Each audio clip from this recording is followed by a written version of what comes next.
Paper fast, इसके जो कुल प्रश्न आने वाले आपके ये रहेंगे 75, और जो पेपर सेकंड रहेगा, देखो प्रथम पेपर है, इसमें आपके जीके भी आएगा, रीजनिंग भी आएगा, मैथ भी आएगी, पॉलिटी भी आएगी साथ में, और करंट भी आएगा। ठीक है, तो इसके आपके टोटल कुल मिलाकर 75 प्रश्न रहने वाले हैं। इसमें आपके 40% लाने आपके लिए अनिवार्य हैं। पिछली वैकेंसी में काफी साथियों के साथ हुआ है कि वो पेपर सेकंड तो क्लियर कर रहे हैं लेकिन पेपर फास्ट क्लियर नहीं कर पा रहे हैं। तो अपने पेपर फास्ट और सेकंड दोनों क्लियर होना अति आवश्यक है, 40% लाना अनिवार्य है इसमें। ठीक है, ये रहते हैं इसमें 75%। अब आपके 75% तो यह हो गए, पेपर रहता है इसका एक सेकंड पेपर, यह सबसे मजबूत रहेगा आपके। इसमें स्कोर कर जाता है कट ऑफ, यही आपका डिपेंड करता है कि आपकी कट ऑफ कितनी रह सकती है, कितनी नहीं रह सकती। जो पेपर सेकंड है इसमें आपके आते हैं कुल 150 प्रश्न, 150 आते हैं। अब ये 150 प्रश्न हैं, ये आगे चलकर आपके डिवाइडेशन हो जाते हैं, ये 4 भागों में आपके डिवाइडेशन हो जाएंगे। वैसे प्रॉपर आप इसको अगर ले जाना चाहो तो ये इसको पहले अपन 2 पार्ट में डिवाइडेशन करें, फिर इसको आगे पार्ट में और डिवाइड करेंगे। एक आ जाएगा इसमें आपके कृषि विज्ञान,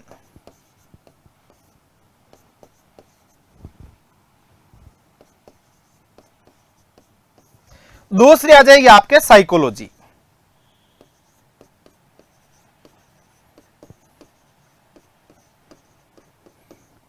इसमें टीचिंग मेथड आते हैं, आपके ध्यान रहे ना, टीचिंग मेथड आते हैं।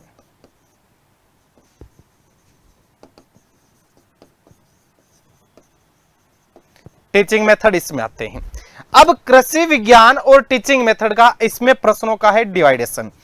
कृषि विज्ञान के रहेंगे इसमें आपके 120 प्रश्न, और साइकोलॉजी के आपके रहने वाले हैं 30 प्रश्न। इसके प्रश्न फिक्स हैं। अब एग्रीकल्चर के जो आपके 120 प्रश्न हैं, इनका 3 पार्ट में डिवाइडेशन हो जाता है कि भाई किस स्तर की आपके एग्रीकल्चर आएगी। ये 3 पार्ट में आपकी डिवाइड हो जाती है वापस। पहला पार्ट आता है आपके 12th बेस का, यानी कि 11वीं 12वीं स्तर के जो प्रश्न रहेंगे वो प्रश्न यहां रहेंगे। दूसरा जो आपके पार्ट हो जाएगा यूजी बेस का, यानी कि बीएससी बेस का। और तीसरा जो पार्ट रहेगा ये रहेगा आपके पीजी बेस का, यानी कि जो आपके एमएससी हैं तो एमएससी बेस का रहेगा तीसरा पोर्शन। अब इनमें परसेंटेज डिवाइड हो रखे हैं। 12th बेस के आपके एग्रीकल्चर के कुल प्रश्नों में से 40% प्रश्न ऐसे रहेंगे जो आपके 11वीं 12वीं जो क्लास की पुस्तकें हैं उनके स्तर के यहां से प्रश्न पूछे जाएंगे आपके 120 में से 40%, यानी कि 120 का अगर 40% निकालें तो लगभग 48 प्रश्न हो जाएंगे। ठीक है, लगभग 48 प्रश्न आपके एकदम इजी वे के रहने वाले हैं। फिर बाद में यूजी बेस के आपके रहेंगे 40%, यानी जो आपने बीएससी में पढ़ा है उसके प्रश्नों का दायरा कितने परसेंट रहेगा एग्रीकल्चर वालों में, तो ये 40% रहेगा, यानी 48 प्रश्न लगभग इसके हो रहे हैं, और 48 प्रश्न अपने जो बीएससी का पैटर्न है, बीएससी का जो स्तर है इसके प्रश्न रहने वाले हैं। तो ये दोनों हो गए 96। पीजी बेस के जो प्रश्न रहेंगे आपके ये रहने वाले हैं 20%, यानी कि आपके चॉइस जो प्रश्न आएंगे वो एमएससी स्तर के रहने वाले हैं। तो इसलिए ध्यान रहे, ये एग्रीकल्चर तो आपके पूरा का पूरा डिवाइडेशन दे दिया, और ये 30% आपका जो साइकोलॉजी का पर्सनल है इसमें 30 प्रश्न आपके आते हैं। एक प्रश्न ध्यान रखें 2 नंबर का है। एक प्रश्न कितने नंबर का है? 2 नंबर का। एक प्रश्न 2 नंबर का है।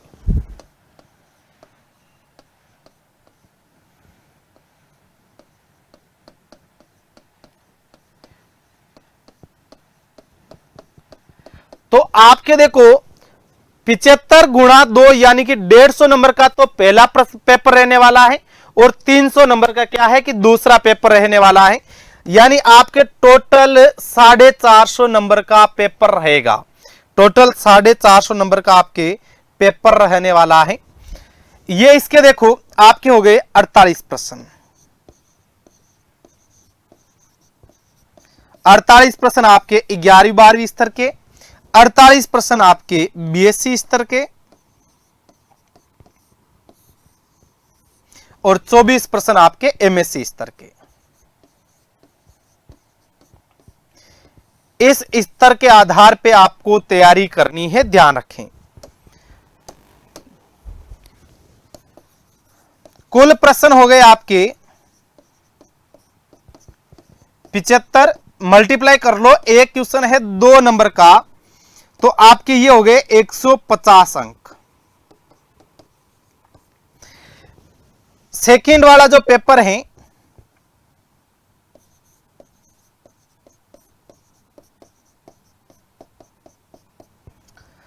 ये है, इसमें आपके 150 प्रश्न, 120 एग्रीकल्चर, 30 आपके साइकोलॉजी। ये 2 से मल्टीप्लाई है तो ये हो जाएंगे 300 अंक। अब ध्यान रखें, ऐसा नहीं है कि आप टोटल 450 में से 40% ले, ऐसा नहीं है। आपको 150 के 40% यानी कि 15 चौक 60 अंक तो आपको इसमें 1 नंबर पेपर में लाने ही पड़ेंगे, फिक्स है। फिर 300 अंक का है सेकंड पेपर, तो आपको 120 अंक तो सेकंड पेपर में लाना पड़ेगा, अनिवार्य है। तो ये आपके 40% का अनिवार्य सिस्टम है, लागू हो रखा है। आपके तो अच्छे किस्मत है कि पीछे वाली जो वैकेंसी थी उस वैकेंसी में तो ओवरऑल सब्जेक्ट कोई अलाउड नहीं किया था एमएससी वालों को, केवल उसमें 3 ही सब्जेक्ट रखे गए थे, एग्रोनॉमी, हॉर्टिकल्चर और एनिमल हस्बेंड्री। जबकि अब की बार तो वैकेंसी भी बहुत बड़ी आई है और साथ में सब सब्जेक्ट को इसमें अलाउड भी कर दिया गया है, ध्यान रखना। यदि आप फर्स्ट ग्रेड एग्रीकल्चर लेक्चरर की तैयारी कर रहे हैं तो उत्कर्ष का ध्यान रहे, अभी आपके लिए ऑफर चल रहा है। उत्कर्ष स्थापना दिवस 13 सितंबर 2002 को उत्कर्ष की स्थापना हुई थी, तो इसका फाउंडेशन डे है, ध्यान रहे। तो उत्कर्ष के 23 साल है, वो बेमिसाल है। फाउंडेशन डे ऑफर है इसका, ये फाउंडेशन डे इसका 13 सितंबर को है उत्कर्ष का, ध्यान रखें। तो ध्यान रखें, एग्रीकल्चर के सभी ऑनलाइन कोर्सेज पर और मौजूदा पेड ऑनलाइन और ऑफलाइन विद्यार्थियों के लिए ध्यान रहे 13 से 15 सितंबर तक 23% का अतिरिक्त डिस्काउंट है, जिससे आप कूपन कोड यूसी 23 लगाकर प्राप्त कर सकते हैं। अन्य सभी विद्यार्थियों के लिए 13% का अतिरिक्त डिस्काउंट है, जिसे आप कूपन कोड यूसी 13 लगाकर प्राप्त कर सकते हैं। अगर एग्रीकल्चर सुपरवाइजर के स्टूडेंट है तो उनके लिए life from Jaipur classroom base शुरू हो रहा है। इन सभी विद्यार्थियों को 23% एक्स्ट्रा डिस्काउंट है, जो उत्कर्ष से पहले से टच में है, जुड़े हुए हैं। और इसमें देखो बेमिसाल जो फीचर मिलने वाले आपको 13 का जो आपको मिलेगा power packed revision session plus E agriculture master booklet भी साथ में मिलने वाली है। अन्य अभ्यर्थी को 13% एक्स्ट्रा डिस्काउंट मिलेगा, कूपन कोड यूसी 13 लगाकर प्राप्त कर सकते हैं। Agriculture supervisor live from classroom and live from studio batch, RPSC first grade agriculture lecturer, RPVT 2026, JET 2026, veterinary officer और अदर मेनी अदर एग्रीकल्चर के जो एग्जाम हैं, इन सभी कोर्सेज पर आपको ध्यान रखें। मौजूदा स्टूडेंट्स को, जो पेड वाले स्टूडेंट है, उनको 23% एक्स्ट्रा डिस्काउंट, जिसे कूपन कोड यूसी 23 लगाकर प्राप्त कर सकते हैं। और अन्य सभी विद्यार्थियों को 13% एक्स्ट्रा डिस्काउंट, जिसे आप कूपन कोड यूसी 13 लगाकर प्राप्त कर सकते हैं। तो आप उत्कर्ष के साथ जुड़कर एक उत्कृष्ट तैयारी कर सकते हैं। सभी साथियों को रामचंद्र चौधरी का राम राम।